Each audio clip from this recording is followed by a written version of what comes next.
How good are you at converting tough splits? Being able to pick up these tricky split conversions are essential for the pros, especially when it comes to pressure moments. We've seen many occasions on a PBA telecast where pros have needed to convert a split to either keep themselves in the match or indeed win the match.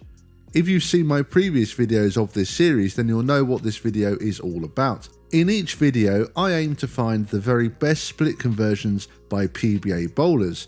Of course, these aren't actually impossible because they did get made, but they are very, very improbable. The odds of converting these, especially on TV, are very low indeed. Some of these split conversions helped bowlers win titles, but others were just extremely impressive. So what we're going to do is look at each conversion and I'll break it down and give a little bit more background as to what happened. We have 4 split conversions to look at in this video, so we'll start with number 1, Tom Daugherty.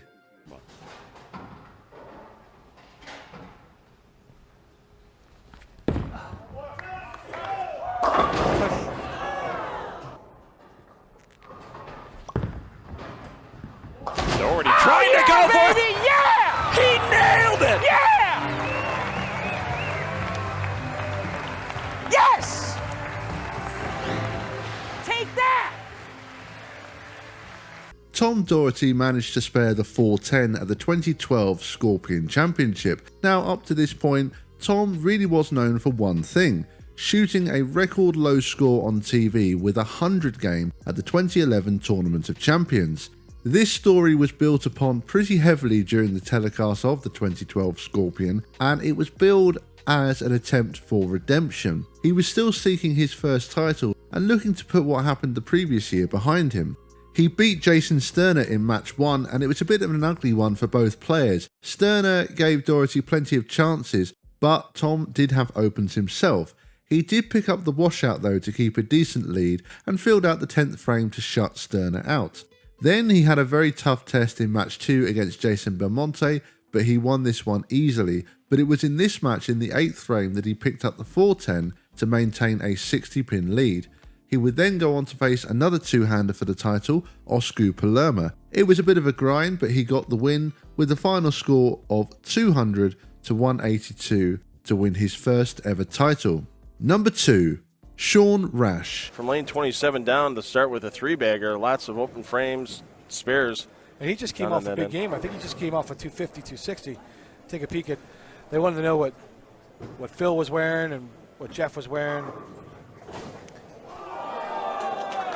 And watch Sean Rash pick up the 7-10 split. Right on cue. That is beautiful. Right on cue. Rash picked up the 710 in a way that I've personally never seen. Normally you see the pin bounce across to the other pin, but Rash managed to actually cut it across.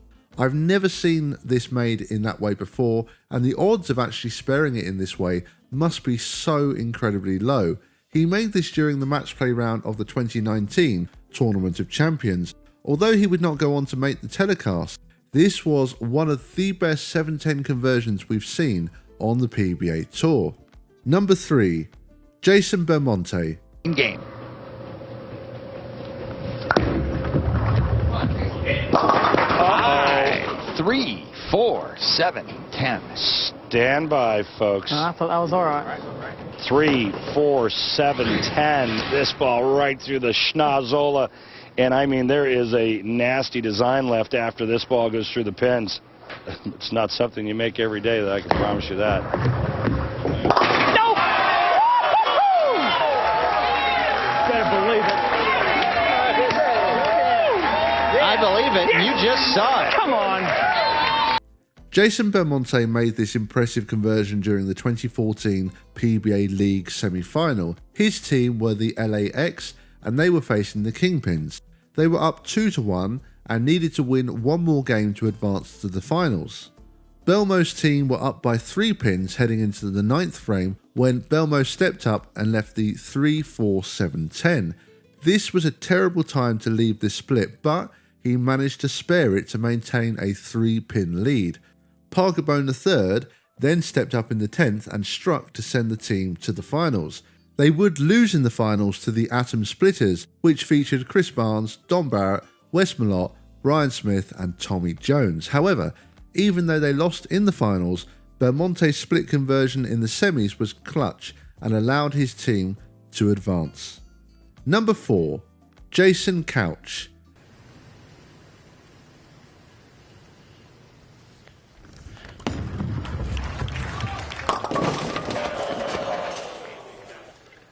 In terms of the break department, but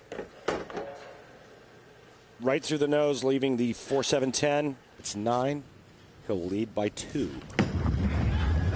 Oh, he got it!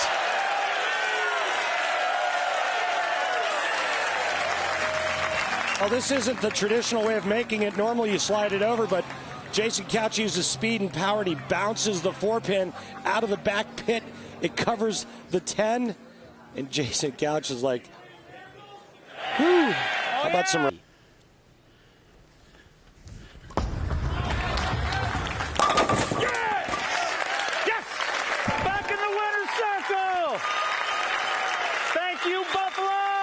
Jason Couch won 2 titles in 2007, but then went on a nearly 4-year title drought. But he would break that drought in 2011 at the Plastic Ball Championship. It was a show pretty much dominated by lefties, as it also featured Parker Bone III and Ryan Simonelli. The only right-hander was Tom Smallwood. Couch was the 1 seed and played Parker Bone III for the title. It was a close one, but Couch got a 16-pin lead after Parker missed the 3-5-6 in the 5th.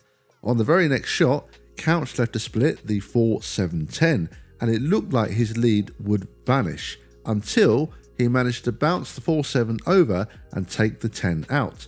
This was absolutely huge, and it got even better for Couch as Parker left the Greek church for another open. Couch threw 3 strikes in a row to make it a 45-pin lead and wrapped up the win to capture his 16th tour title. This would be his last PBA title, and the split conversion was crucial in getting him over the line. And that will bring us to an end of today's video. I hope you all enjoyed this one, and I would love to hear from you in the comment section below. Let me know if there's any other split conversions that should be included, and I might well make another part of this series, and always love to hear your ideas for other videos as well. So let me know in the comment section below. I'd just like to thank you all for watching this video, and if you have enjoyed what you've seen today, I would really appreciate it if you would hit that subscribe button below. That's going to do it from me for today, and as always, thank you bowling fans, and see you all next time.